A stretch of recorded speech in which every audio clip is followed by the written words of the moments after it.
Shabbat shalom, everybody. This is Rav Shmuel, Rabbi Stephen Epstein. Rosh be with you with this week's Torah portion.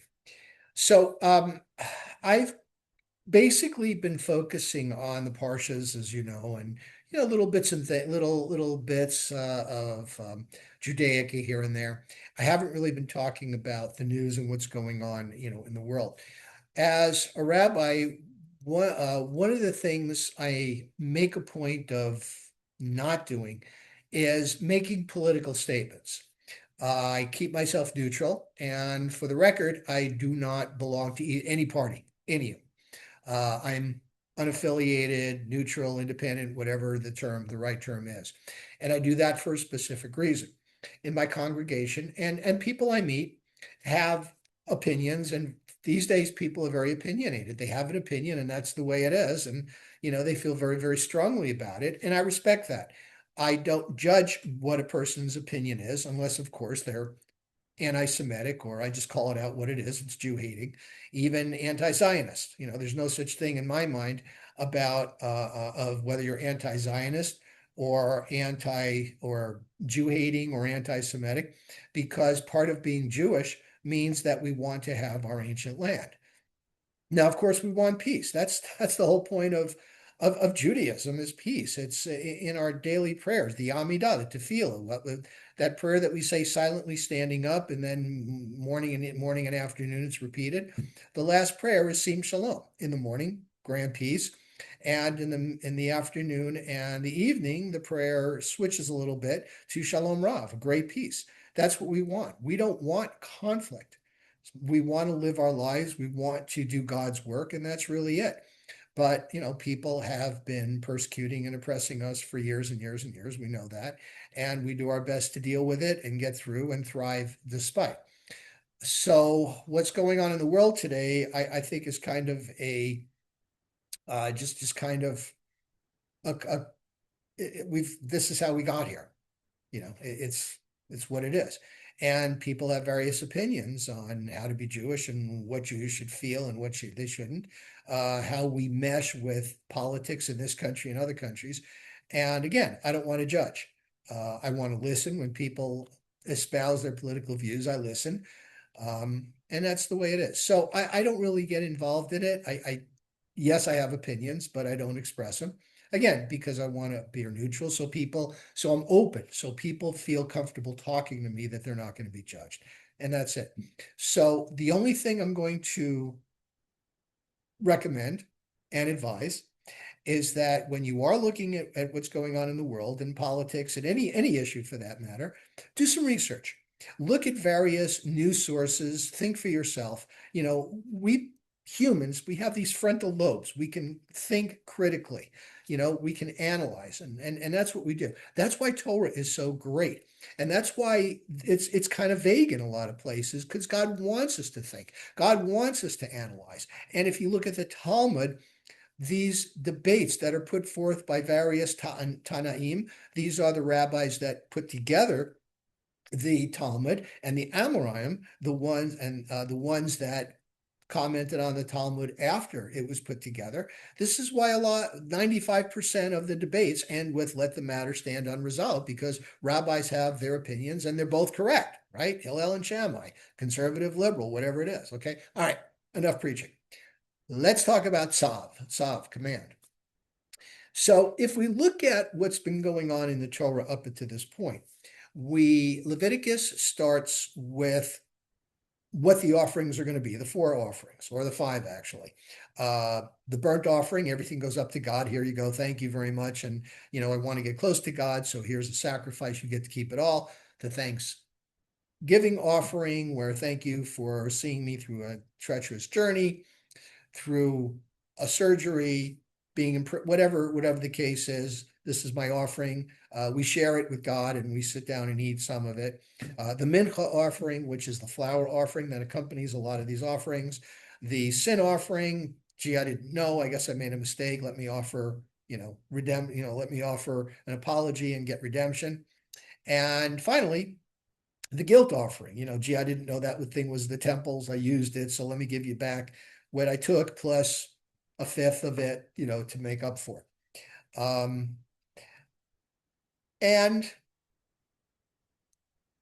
next in Tzav, what we have is, now that we've got the offerings, okay, how do the priests affect the offerings? What is the procedure? And then finally, at the end, we have Moses inaugurating the priest. By the way, a little commentary here. Why wasn't Moses the first high priest? Why was it Aaron? A lot of people have their opinions. Well, Moses, when he left Egypt and the daughters of Jethro found him and they said, hey, there's an Egyptian there. And Moses didn't say, well, I'm actually really a Hebrew. He said, yeah, he just acknowledged by his silence. And people said, well, that was his mistake. My feeling, okay, for what it's worth, Moses was above it. It would have been actually it would have been beneath him, I think. He was a prophet. He talked to God all the time. For him to be a high priest, and do the waving and cutting up animals, it just wasn't, he was beyond that. Okay. That's my feeling for what it's worth. Okay. So there it is.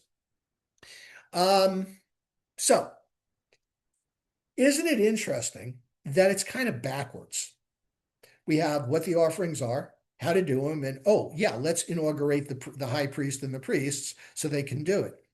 Why not inaugurate the priests? This is what you're going to do, and this is how you're going to do it. So it seems like in a way you're putting the cart before the horse, or maybe you're not, or maybe okay, we got the offerings here, this is how to do it, and now let's inaugurate you so you can do it. Is it backwards? Is it not backwards? There's some discussion as to whether the Torah follows a chronological order or it's just its own order, and it's up to us to figure out what it is. Okay. But that's kind of my take. Now, this is 3,000, 3,500 years ago. We don't do offerings anymore. The question is, when we rebuild the temple, will we be going back to animal sacrifices? Some people say the reason we did animal sacrifices is because, ancient peoples were sacrificing their own kind. And God's like, no, we're going to wean you off of that. And when you do sacrifices, we're going to attach some very humanistic meanings to it. Not just to appease these forces of nature, these gods or whatever they are, but rather we're going to really make it a higher calling. And that was the whole idea. So some people, myself included, believe that the animal offerings were a transition. I think now everybody does prayer. What religion offers sacrifices anyway? We don't do offerings. No, name me a religion that does animal offerings. They don't. It's all prayers. And it's all singing and chanting. Maybe in another 100 or 200 years, we'll go from praying to some type of deep meditation, which some of us do already. So it's an evolution. It's an evolution of who we are. So why do it? Why discuss it? Because I think when you get into the depths, the deeper issues of what the offerings are, they're offerings. Okay. The sacrifices was just a vehicle. Can you do an offering with a different vehicle? Sure. You can give your heart. You can offer tzedakah. Okay. The Hebrew word for justice, which we Hebrews use to include charity, giving, helping somebody who is not able or is at a deficit, not able to help themselves, like the widow and the orphan, and the stranger who doesn't really have a means of supporting themselves. This is our way of helping people survive and maybe get back on their feet. The whole idea of an indentured servant. So you're working for somebody, building up your own little savings so you can go back out in the world and support yourself. So it really gets down into the weeds for that. Now, maybe there's another message here that talks about really sticking to detail. This is how we do the offering. So maybe we should look at it when we do prayer, when we live our life. We need to be very conscious. We need to look at the details.